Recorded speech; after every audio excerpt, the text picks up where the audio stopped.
Global economy पर मंदी के काले बादल छाए हुए हैं। बढ़ती महंगाई को थामने के लिए दुनिया भर के देशों ने जो कदम उठाए उसका असर ग्रोथ पर पड़ता दिख रहा है। भारत भी इससे अछूता नहीं दिखा। हालांकि भारत पर मंदी का खतरा नहीं है।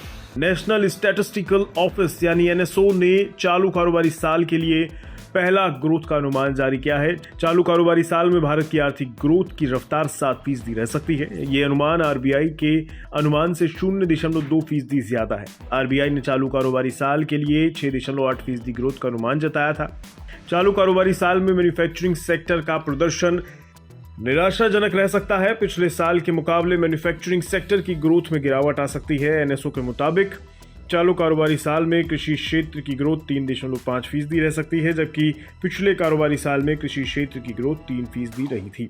वहीं मैन्युफैक्चरिंग सेक्टर 1.6% की दर से विकास करेगा, जबकि कारोबारी साल 2022 में यह सेक्टर 9.9% रहा था। माइनिंग ग्रोथ 2.4% के दर से ग्रोथ दिखाएगा, जबकि कारोबारी साल 2022 में ग्रोथ रेट 11.5% रही थी।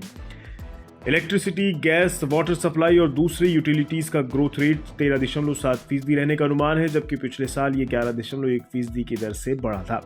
वहीं कंस्ट्रक्शन क्षेत्र 9.1% की दर से विकास करेगा, जबकि पिछले साल 11.1% की ग्रोथ रेट रही थी। इसमें जिस तरह से दुनिया भर के देश मंदी के मार झेल रहे हैं, उसे देखते हुए चालू कारोबारी साल में 7% ग्रोथ का अनुमान ठीक माना जा रहा है।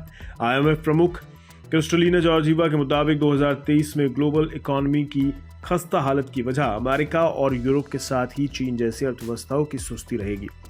अमेरिका की अर्थव्यवस्था को लेकर आईएमएफ का अनुमान है कि ग्लोबल इकोनॉमी में उसकी हिस्सेदारी 2023 में घटकर 24.7% रह सकती है। चीन के राष्ट्रपति शी जिनपिंग ने 2022 में 4.4% की विकास दर का अनुमान जताया है, लेकिन ज्यादातर अर्थशास्त्रियों का मानना है कि ग्रोथ रेट 2.7% से 3.3% के बीच रहेगी।